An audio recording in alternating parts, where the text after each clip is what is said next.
Estados Unidos mantiene un bloqueo económico contra el pueblo cubano desde 1962. Recientemente, Donald Trump aumentó la presión al firmar un decreto que le permite imponer aranceles a las importaciones de productos de países que vendan o suministren petróleo a Cuba, un recurso vital para el funcionamiento de los hogares y particularmente de la economía.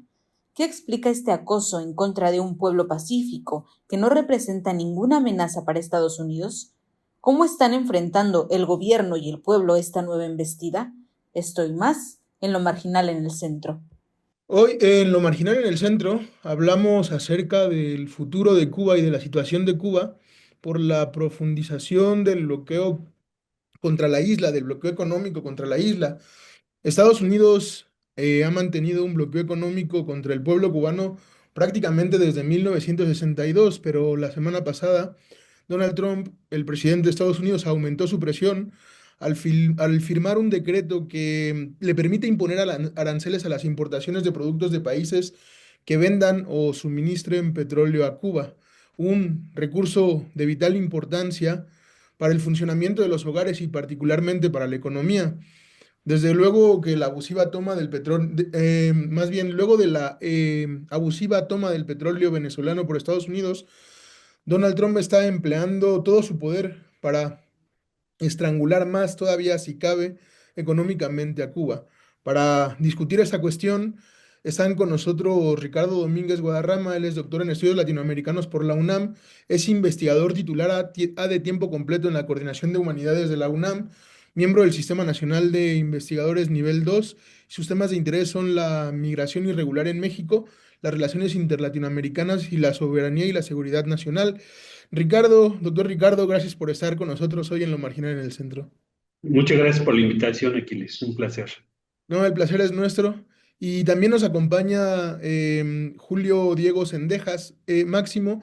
Él es doctor y maestro en estudios latinoamericanos por la UNAM, miembro del Sistema Nacional de Investigadores e Investigadores y autor del libro El pensamiento socialista en la América Latina del siglo XXI, los casos de Cuba, Venezuela, Bolivia y México. Julio, doctor Julio, gracias y también bienvenido a Lo Marginal en el Centro. Muy buenas tardes, Aquiles. Muchas gracias por la invitación. No, gracias también por aceptar.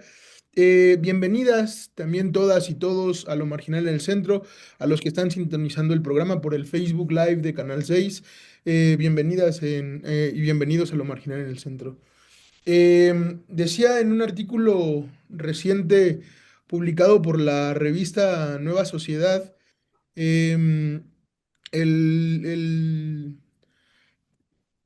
académico Samuel Faber, algo que se me hacía muy importante tomar en cuenta.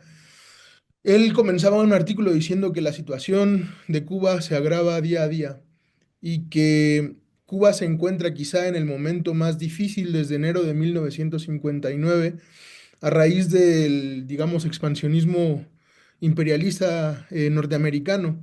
Y en ese sentido, quería comenzar preguntando, doctor Ricardo, ¿cómo se explica este acoso en contra de Cuba, que de alguna manera, pues no sé si represente alguna amenaza real a Estados Unidos? Sí, muchas gracias, Aquiles. Bueno, pues sin duda tenemos una situación realmente crítica para la sociedad cubana y yo diría que se pueden mencionar tres o cuatro elementos que explicarían la intención de los Estados Unidos. Desde luego sabemos que no es un objetivo económico el que buscaría en principio, como en el caso de Venezuela, ¿no? Pero me parece que hay otros elementos que sí explicarían cuál es el interés, no solamente de ahora, sino histórico de los Estados Unidos sobre Cuba. Como sabemos, Cuba ha sido definida desde el siglo XVIII como la llave del Golfo. Entonces, Cuba tiene una alta importancia geopolítica para las potencias mundiales. Pues es el paso natural del Golfo de México, el paso obligado de mercancías, comunicaciones, servicios, fuerzas armadas por mar y aire. Y si nosotros ponemos a Cuba ahí a 150 kilómetros de los Estados Unidos, pues es un país que está en el primer cuadrante de la seguridad de ese país. Un segundo elemento tiene que ver con una intencionalidad histórica también para acabar con el gobierno de la Revolución Cubana. Y esto responde o puede responder a un tema de vigencia o de una vieja agenda de control y dominio en la zona del Caribe, ¿no? El derrocamiento, digamos, o colapso del gobierno tiene también un valor simbólico, diría yo, ¿no? Es importante para Estados Unidos porque es una muestra del poder que tiene y el alcance del poder que tiene, no solamente para aquellos países que están en su contra o que supuestamente están en su contra, sino también para las potencias que están teniendo mucha presencia en América Latina y en el Caribe particularmente. Y por el otro lado tiene un valor político también, en el caso de que llegue a acabarse con el gobierno de la revolución, porque me parece a mí que tiene una connotación también inscrita en las elecciones de próximo noviembre. Entonces, un derrocamiento le daría cierta holgura o recuperaría parte del capital político que ha perdido. Y un tercer elemento tiene que ver con que Cuba representa una base de operaciones segura. Y tener un gobierno a modo ahí, como el de 1902, le garantiza un flujo marítimo, aéreo, un nicho para las inversiones en algunos sectores como el turismo, el tabaco, el azúcar, el níquel y sobre todo una base naval segura, un puerto de seguridad, digamos, militar, muy importante ahí en el Caribe que le sirve como farol de vigilancia en este primer cuadro de seguridad. Yo diría que son algunos elementos que explican la importancia geopolítica de Cuba frente a las apetencias de Estados Unidos. Sí, creo que anotar esos puntos me parece muy interesante, sobre todo tomando en cuenta algo que creo que está siendo revelador, porque en esta, digamos, incursión estadounidense en Venezuela que ocurrió el mes pasado, no se vieron, digamos, los lemas o las consignas ideológicas usadas históricamente por Estados Unidos para su postura imperial de llevar libertad, democracia, sino más bien Estados Unidos lo dejó claro de alguna manera. Venimos por nuestro petróleo que anunciaba pues esta intención y me parece que con Cuba es algo similar, esta intención de recuperar, digamos, la influencia en este territorio. Y te quería preguntar, Diego, también, ¿por qué es importante? ¿Por qué, digamos, este intento o este acoso en contra de Cuba por parte de Estados Unidos en este contexto y en esta coyuntura internacional? Bueno, es importante no solo por lo que ya comentaba el doctor Ricardo respecto a la importancia simbólica que ha mantenido Cuba durante décadas, porque independientemente de las diferencias, de las críticas, de las limitaciones que pueda tener el proyecto, ha representado siempre, digamos, la existencia de una alternativa de modelo social a la cual siempre las izquierdas latinoamericanas e incluso mundiales han tenido como referencia, ¿no? Entonces esa importancia simbólica se vuelve mucho más relevante hoy cuando en América Latina el conjunto de los llamados gobiernos progresistas han ido desapareciendo, ¿no? Lo sucedido en Bolivia, lo digo, a pesar de sus limitaciones, pues también en Chile acaba de ganar ahora la ultraderecha, lo sucedió también en su momento con el correísmo, lo sucedió con el kirchnerismo en Argentina. Todo esto ha venido configurando un panorama mucho más conservador en el continente y sobre todo un conjunto de gobiernos subordinados a Estados Unidos. Terminar con Cuba en ese sentido sería terminar, digamos, con el polo de resistencia que existió durante muchas décadas. Con lo recientemente sucedido con Venezuela y el secuestro de Nicolás Maduro, pues básicamente Cuba ha quedado prácticamente aislada y terminarla, o si se llegara a lograr el objetivo estadounidense de derrocar el gobierno cubano, se estaría dando un golpe político muy importante, porque prácticamente la región, el continente, terminaría subordinado políticamente a los intereses y al proyecto imperial de Estados Unidos.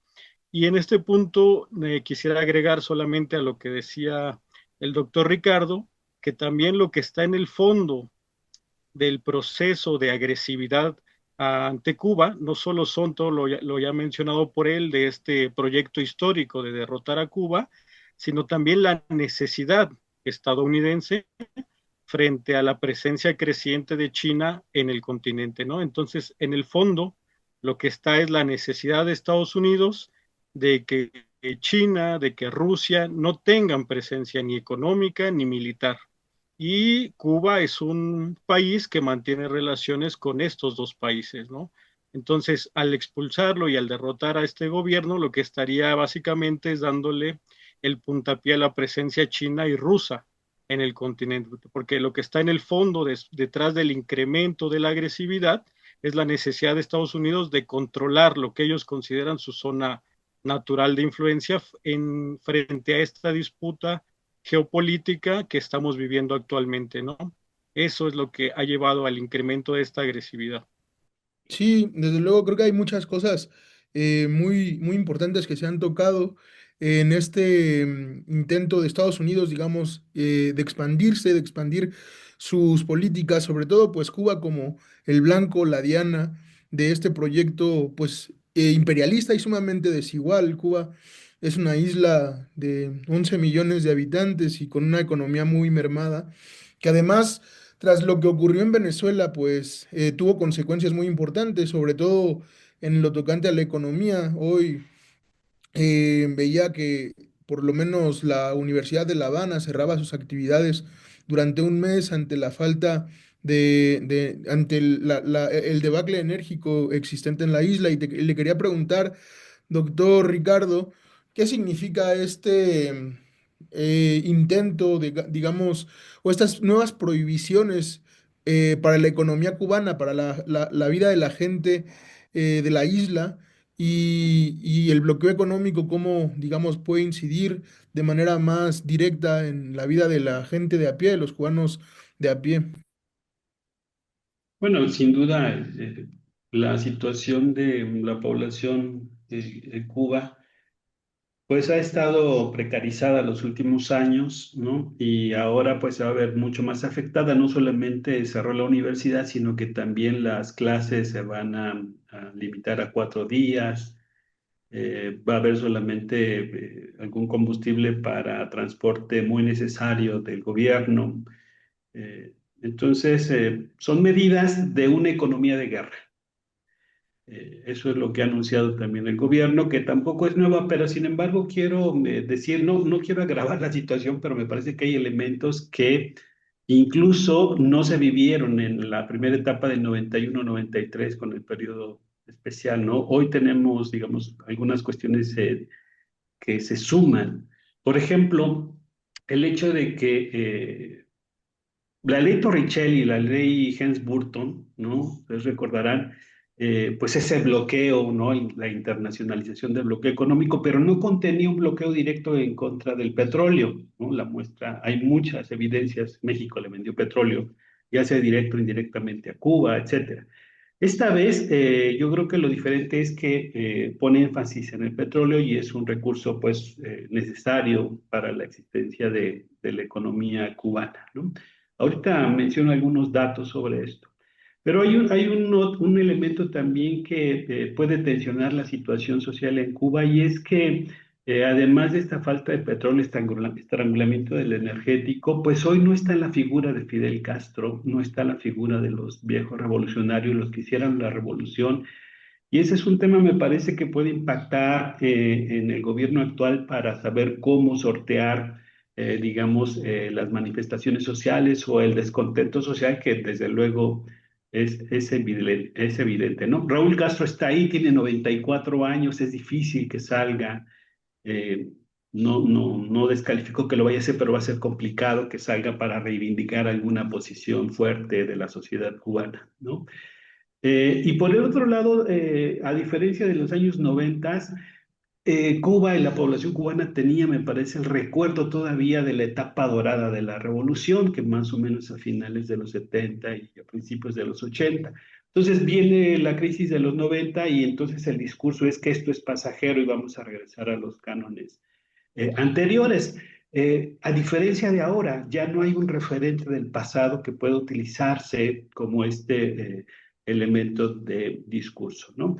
Entonces, hoy está complicado. El 90% de la población cubana, que hoy ronda más o menos, como dijiste, 10, poquito más de 10 millones, no nació, o más bien nació dentro de la revolución, ¿no? Entonces, la gente que la hizo es muy poquita. Y me parece que este tipo de elementos van a reforzar un poco la debilidad, digamos, ideológica que se ha vivido en los últimos años. Por ejemplo, los comités de la defensa de la revolución. Hace tiempo, yo viví un tiempo en Cuba y ya no había esa respuesta de la sociedad sobre los comités. Entonces sí hay un debilitamiento que ya Fidel Castro había trabajado con él desde la rectificación de los errores del socialismo. Allí ya lo había mencionado, ¿no? Y además Fidel en una reunión de la Universidad de La Habana había dicho que si el gobierno revolucionario iba a terminar, podría ser que empezara por el debilitamiento ideológico y podría ser por elementos internos, ¿no? Esto quiere decir que tienen un problema fuerte en términos de identificación hoy con algunos valores, consecuencia de lo que ha perdido la revolución cubana. Sí, también en este sentido te quería preguntar, Diego, ¿cuáles son, digamos, los elementos nocivos que puede traer para la economía del pueblo cubano este nuevo viraje, digamos, este reajuste del bloqueo económico que, como mencionaba el doctor Ricardo, pues ahora incluye la prohibición a la venta de petróleo, que es un recurso muy necesario para la gente de la isla? ¿Y qué significa, digamos, económicamente este nuevo, digamos, esta vuelta de tuerca al bloqueo económico? Bueno, las consecuencias, como ya adelantaba un poco el doctor Ricardo, en realidad son tremendas. Si recuperamos las palabras de los políticos rusos que se han estado refiriendo al tema, hablan de una situación crítica. Si recuperamos las palabras del presidente Díaz-Canel, anunció que venían tiempos muy difíciles, ¿no? Y la mayoría de analistas mencionan ya o comparan la actual situación con el periodo especial, es decir, con aquel momento de los años 90, donde desapareció la Unión Soviética y de un día para otro Cuba se quedó sin mercados y sin la posibilidad de seguir importando prácticamente todo lo que necesitaba para la industria. Hoy la situación, hasta donde se sabe, hasta donde se conoce y se puede saber por informes, es bastante grave. Como ya adelantó el doctor Ricardo, hay cortes de energía prácticamente todos los días. El suministro de petróleo ya está siendo, perdón, de combustibles está siendo racionado. Ya se anunció, por ejemplo, que Cuba no puede seguir suministrando combustible a los aviones. Entonces, ya hoy, por ejemplo, Air Canada anunció que va a dejar de viajar a la isla. Y esto tiene que ver con todas las posibilidades de la actividad económica en la isla. Los transportes entre provincias ya han sido suspendidas muchas rutas o reducidas su cantidad de actividades. Lo mismo ha sucedido con los trenes. No solo en la escuela, en las universidades, como ya adelantaste, se han suspendido clases, sino que la propia administración estatal está trabajando solamente 4 días a partir de esta semana. Todo ello para ahorrar combustible, para dedicarlo a las actividades productivas, lo que nos deja ver la magnitud del impacto que esto está teniendo. Porque lo que tenemos que entender otra vez es que este es un acumulado de hace muchos años. Después del periodo especial, precisamente con la emergencia de los gobiernos progresistas y en gran medida por la existencia del gobierno bolivariano con Chávez, Cuba pudo, digamos, solventar un poco esa crisis de los años 90 y en gran medida se volvió muy interdependiente de la economía venezolana. Entonces, esto que vemos ahora no es de a partir de estos últimos días de enero, sino desde diciembre, cuando dejó de llegar petróleo a Venezuela.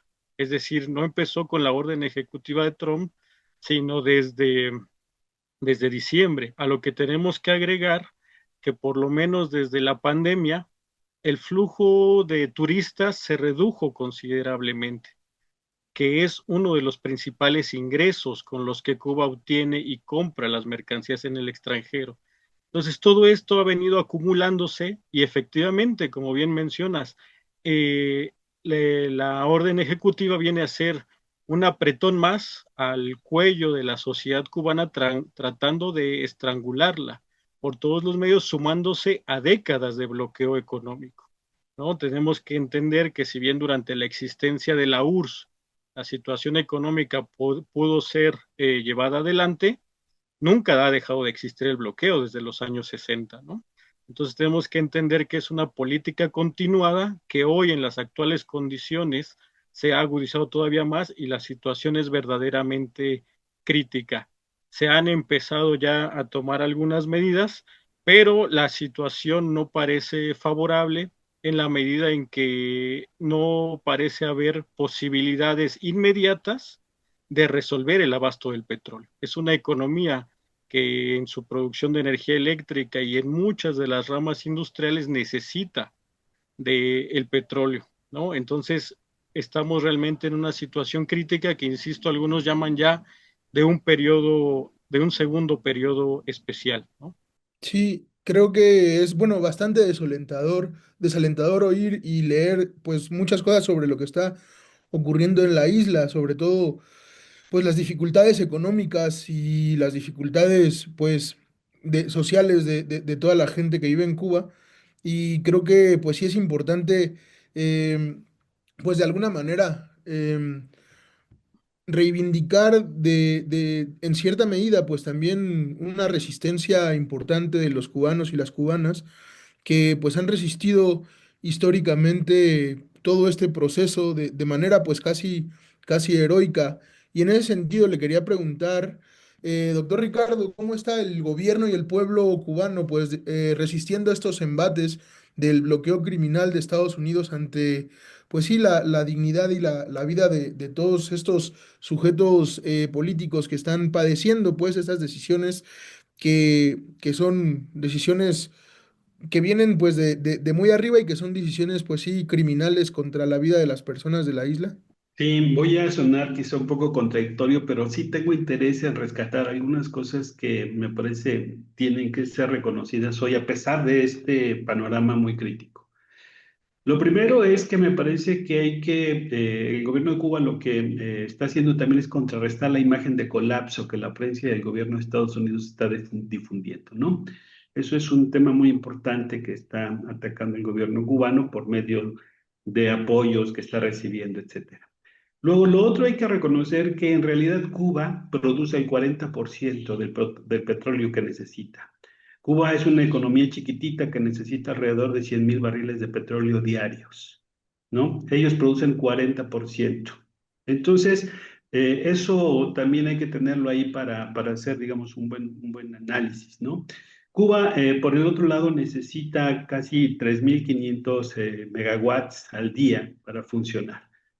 El nuevo programa energético de Cuba, que tiene 2 años en marcha, ha tenido ya algunos resultados que me parece a mí es importante retomar, ¿no? Cuba, a través de paneles solares, ¿no? Que hizo una inversión muy importante el año pasado, está recuperando algo así entre 900 y 1.200 megawatts al día a través de estos paneles solares.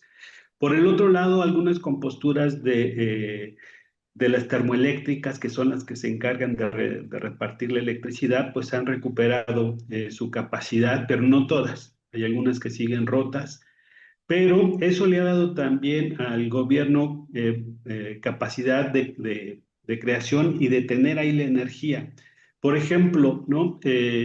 El año pasado, ¿no? El gobierno hizo una inversión en 49 parques fotovoltaicos. Estos más o menos producen entre 1000 y 1200 megawatts al día. Eso quiere decir que tuvo un incremento con respecto del 2024 del 10%.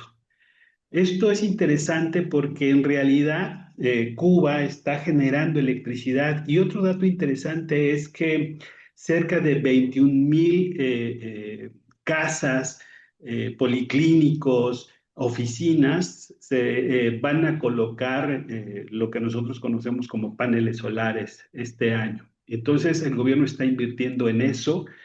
Y el gran problema, ¿cuál es? Es decir, el problema fundamental no es que no pueda producir energía, el problema es que no la puede distribuir. Y no la puede distribuir por un problema de petróleo hoy. Y también hay otra situación, una disyuntiva, como bien decía Diego, el doctor Diego. Es decir, Cuba le apostó mucho al turismo y me parece que, porque venía creciendo muy bien y era una buena fuente de ingresos, además de las remesas, ¿no? Del cerca de más de 1 millón de cubanos en Estados Unidos que de alguna manera están haciendo llegar dinero ahí. Pero más allá de eso, es decir, el turismo parecía que era un buen nicho para sacar recursos de ahí, pero viene la pandemia y me parece que estropea todos los planes económicos del gobierno cubano, ¿no? Ahora, en términos concretos, uno si ve estas cifras, ¿no? Y uno dice, bueno, ahí hay petróleo, ahí hay electricidad, hay un problema, pero tiene una disyuntiva el gobierno o la poquita electricidad que puede estar generando, la canaliza a la ciudadanía o la canaliza al sector turismo para poder dar algo de dinero. O la divide, y creo que es el tercer elemento el que utilizó y el que está decidiendo el gobierno cubano. Una parte se va a ir a la gente y va a ver reducida su capacidad de electricidad y otra parte la va a dedicar al sector de la producción. Se han fijado 200,000 toneladas de arroz para cubrir el déficit que tiene, pero eso necesita energía para el campo. Entonces hoy el gobierno cubano lo poquito que tiene lo está destinando a este sector y el otro a la ciudadanía y con las implicaciones que ya bien el doctor Diego ha mencionado, todos estos recortes, porque pues tiene que repartir un cuarto de pastel, ¿no? En estos dos sectores, por lo menos. Sí, sí, bueno, que es también produce de alguna manera, pues sí, un ánimo distinto escuchar que a pesar de todas las dificultades que se están teniendo, pues la gente en Cuba está buscando también salir adelante de muchas maneras, ¿no? Y que pues no estamos derrotados nunca absolutamente por el imperialismo estadounidense. También resulta una buena noticia. Y en ese sentido te quería preguntar, Diego, ¿cómo están enfrentando el gobierno y el pueblo esta nueva embestida y estas nuevas dificultades? Bueno, algunas de las medidas ya las mencionó el doctor Ricardo, ¿no? Han diseñado una política para tratar de efectivamente redistribuir la energía existente, ¿no? De hecho, en la rueda de prensa más reciente del presidente Díaz-Canel, habló de la necesidad de que incluso se sigan haciendo recortes en el consumo ciudadano para orientarlos más a la productividad y en aquellos espacios que no pueden dejar de tener electricidad, ¿no? Los hospitales, los bancos, porque eso paralizaría todo el sistema financiero, ¿no? Las pocas actividades económicas y turísticas que hay no pueden dejar de funcionar sin los bancos, ¿no? Entonces la energía se está canalizando hacia ahí. Hay una serie de políticas que ya se han comentado, a las cuales hay que añadir básicamente que se está buscando lo que es un viejo anhelo de la sociedad cubana, avanzar en la producción de alimentos de manera interna, ¿no? Es decir, desde el principio de la Revolución Cubana hubo un intento de avanzar hacia lo que hoy llamamos autosuficiencia alimentaria, ¿no? Después vino la existencia de la URSS y hubo un vuelco económico hacia exportar prácticamente todo a la Unión Soviética, al bloque socialista, a comprarles a ellos, y entonces ahí la idea de autosuficiencia se abandonó un poco.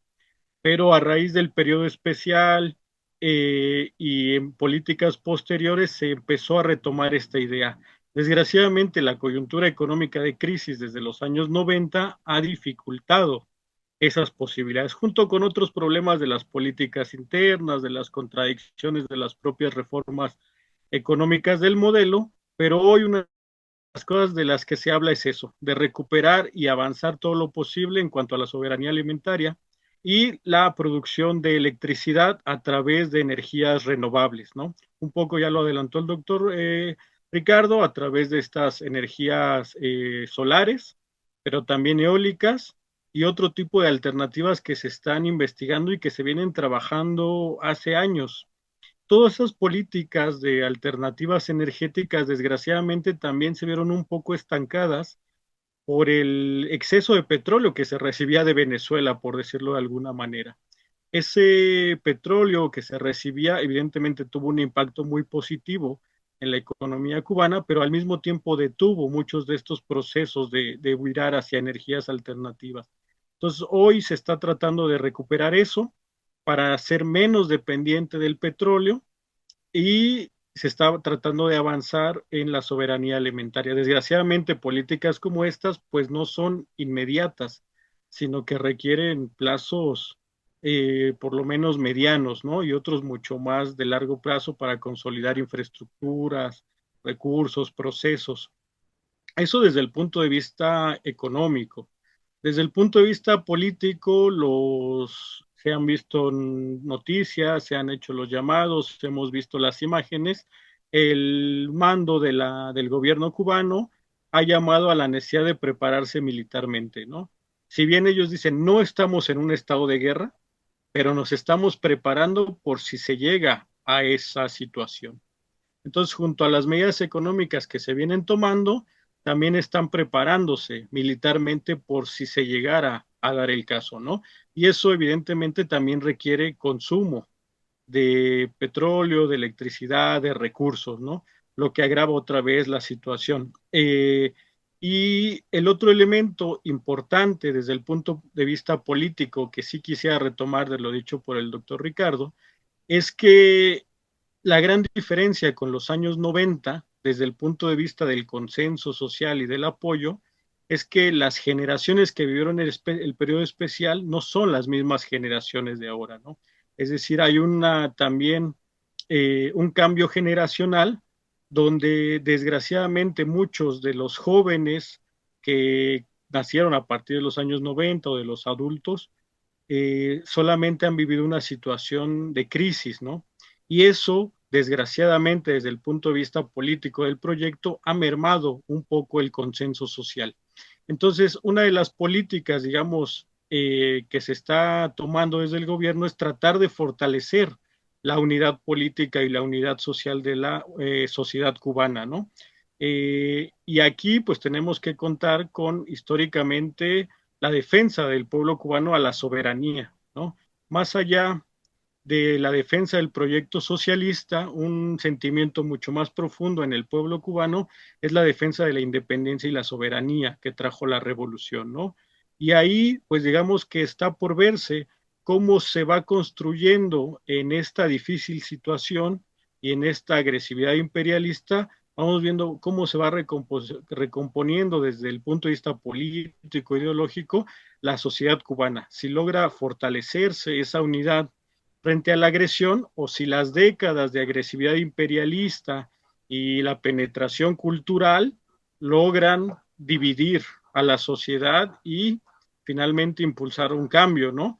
Que desgraciadamente en los años recientes hemos visto también expresiones que no se habían visto antes en Cuba, ¿no? Como en el 11 de julio de 2021 y otros momentos que se han visto expresiones de protesta, de descontento, que dan cuenta de este deterioro del consenso, ¿no? Entonces, desde ese punto de vista del Estado, del proyecto cubano, también uno de los lineamientos es fortalecer la unidad nacional, ¿no? Tratar de remontar estos impactos culturales que ha tenido la penetración de la cultura capitalista a través de las redes sociales, de la migración y de todas estas tecnologías de la información que hoy conocemos, tratar de revertirlo un poco. Y por ahí es donde más o menos ha girado hasta ahora la respuesta del gobierno cubano. También no han cerrado la posibilidad de negociar con Estados Unidos, pero muy claramente desde el punto de vista de la dignidad nacional del pueblo cubano y de que de que no está en negociación la continuidad del proyecto, ¿no? Es decir, en ese sentido mantienen una política de soberanía y de autodeterminación, ¿no? Algo que, porque por ahí se manejan rumores de que hay negociaciones, ¿no? El presidente Díaz-Canel ha dicho, estamos dispuestos a negociar, pero desde el respeto y la soberanía entre países. Sí, pues desde luego que es un tema muy controversial y es algo pues que esperamos que eventualmente mejore, sobre todo para la población cubana. Lamentablemente pues se nos acaba el tiempo, sin embargo agradezco mucho la presencia del doctor Ricardo Domínguez Guadarrama. Muchas gracias por haber accedido a participar en lo marginal en el centro. Y también la presencia del doctor Diego Cendejas en este programa que de alguna manera pues, nos ha esclarecido el panorama político actual cubano y también pues, estas posibles alternativas a futuro de la población. Muchas gracias, doctor Ricardo. Muchas gracias, Diego. Muchas gracias a los que nos sintonizan por el Facebook Live de Canal 6. Esto ha sido todo y nos vemos en siguientes emisiones. Muchas gracias.